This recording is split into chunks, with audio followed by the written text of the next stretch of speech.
Bagaimana Ustaz jika ada Muslim yang ini tampaknya mulai sudah masuknya ke habit, ke kebiasaan, yaitu memudahkan berutang tanpa memperhitungkannya. Bagaimana tentang ke orang yang berhutang ini sikap kita dan bagaimana posisinya nih orang ini Ustaz yang memudah-mudahkan untuk berhutang tanpa perhitungan ini Ustaz? Ya, tadi sebagaimana yang kita sampaikan bahwa berutang saja adalah pilihan terakhir. Dalam kondisi normal aja sebenarnya berutang adalah pilihan terakhir. Apalagi memudah-mudahkan berutang. Nah itu sebenarnya bukan bagian dari adab kita sebagai muslim dan muslimah. Apalagi sosok daya. Nah berutang itu kan ada adab-adabnya. Dia mampu punya itikat untuk menunaikannya. Kemudian yang kedua, kredit pinjaman yang diajukan juga untuk kebutuhan primer. Jangan sampai berutang untuk kebutuhan pelengkap. Nah itu sudah tidak sesuai dengan adab. Jadi kita minjam puluhan juta, ratusan juta untuk hajat sekunder, untuk hajat pelengkap kita. Nah itu sebenarnya bukan bagian adab kita. Jadi kalau dalam gambaran saya nampaknya adab berutang ini memang perlu disosialisasikan agar tadi tidak memudah-mudahkan, agar tidak memudah-mudahkan, karena berutang ini hubungannya dengan manusia, sehingga kalau ada orang tidak ridho maka tidak cukup dia dengan bertaubat kesalahannya terhapus, kecuali orangnya merelakan hak.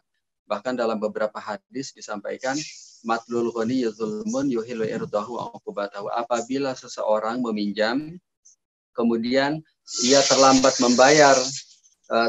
membayar, padahal dia mampu melunasinya, maka kata Rasulullah ia telah berbuat zalim kepada kreditur. Bahkan dia layak untuk dikenakan sanksi. Nah, makanya kalau di lembaga keuangan syariah itu, ya orang yang terlambat bayar bisa dikenakan sanksi tuh per hari Rp500. Nanti Rp500 itu jadi infak buat duafa, hanya untuk trigger aja supaya disiplin. Demikian, betul. Masya Allah, ini berat sekali berarti. Dan tadi sebuah catatan dari Ustadz Oni bahwa ini jangan sampai kemudian juga ada yang berhutang karena gaya hidup, apalagi ini ya Ustadz, kalau gaya hidup. Betul ya Rob. Ini banyak juga Ustadz yang sudah terjebak nih berhutang untuk gaya hidup sekarang ini. Ya, betul Ustadz. Itu memang fenomena yang sudah jauh dari adab, jauh dari fikih, jauh dari tuntunan syariah.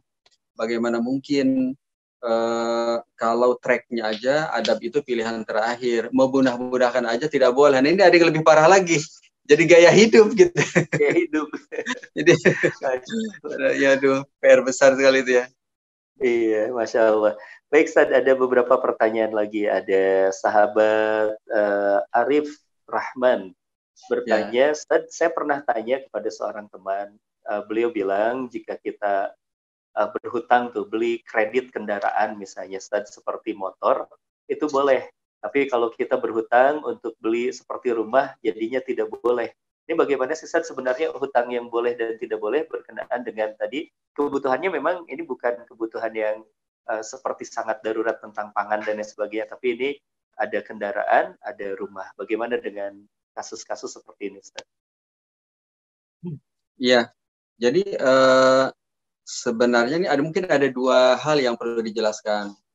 Jadi apakah itu kebutuhan primer apa tidak? Yang kedua, ini riba apa bukan? Sepertinya begitu. Coba kita satu-satu ya. Nah mungkin masing-masing berbeda ya dari satu keluarga ke keluarga yang lain untuk melis ini dia komponen primer, ini komponen sekunder, ini di bawahnya. Nah mungkin untuk keluarga kecil juga berbeda dengan keluarga yang besar. Misalnya keluarga kecil, kebutuhan primer, satu kendaraan sudah cukup antar jemput anak-anak, buat si ayah, buat si ibu, itu cukup. Mungkin tidak bagi keluarga besar. Nah, seperti saya yang keluarganya kecil ya, dengan 7 orang anak, ya satu mobil cukup, itu kebutuhan primer saya. Begitu juga dengan motor, satu motor cukup. Nah mungkin bagi keluarga lain berbeda. Nah ini misalnya rumah-rumah itu kan tempat kita tempat tinggal. Nah menurut saya sih konsensus ya bahwa itu kebutuhan primer, karena semua orang harus tuh memiliki rumah, kudu lah gitu. Begitu pula dengan kendaraan. Maksudnya kendaraan pertama, rumah pertama itu kebutuhan primer. Jadi kalau dalam bahasa Maqasidus Syariah yaitu kebutuhannya kebutuhan hajiat lah gitu, bukan kebutuhan tahsinat. Nah yang kedua terkait dengan itu riba apa bukan? Sebenarnya itu bukan riba. Jadi karena rumusnya riba itu ada dua. Ciri-ciri riba itu ada dua. Pertama, minjem uang dibayar dengan uang, rupiah ketemu rupiah, minjem uang dibayar dengan uang. Yang kedua dipersyaratkan. Jadi dua kata kunci. Coba kita contohkan. Jadi minjem uang dibayar dengan uang. Saya minjem 10 juta ke Ustadz Agus. Nah, berarti itu utang piutang, uang ketemu uang. Oleh karena itu, kalau kita jualan HP tunai 5 juta, tidak tunai dengan 6 juta, itu nggak ada hubungannya dengan riba. Karena uang ketemu barang. Saya berobat ke dokter, satu kali pertemuan 50.000. Tapi kata dokter, udah deh nggak apa-apa kredit jadi 60.000. Nah yang 10.000 bukan riba, itu fee yang halal. Fee yang halal. Saya beli rumah, satu kapling, tunai 350 juta. Tidak tunai angsuran 50 kali, jadinya 400 juta. Nah itu bukan riba. Dan nggak ada hubungannya dengan riba. Karena dia ada underlying aset, ada barang atau jasa. Jadi ini rumusnya adalah uang ketemu uang, alat tukar ketemu alat tukar, dan diperjanjikan.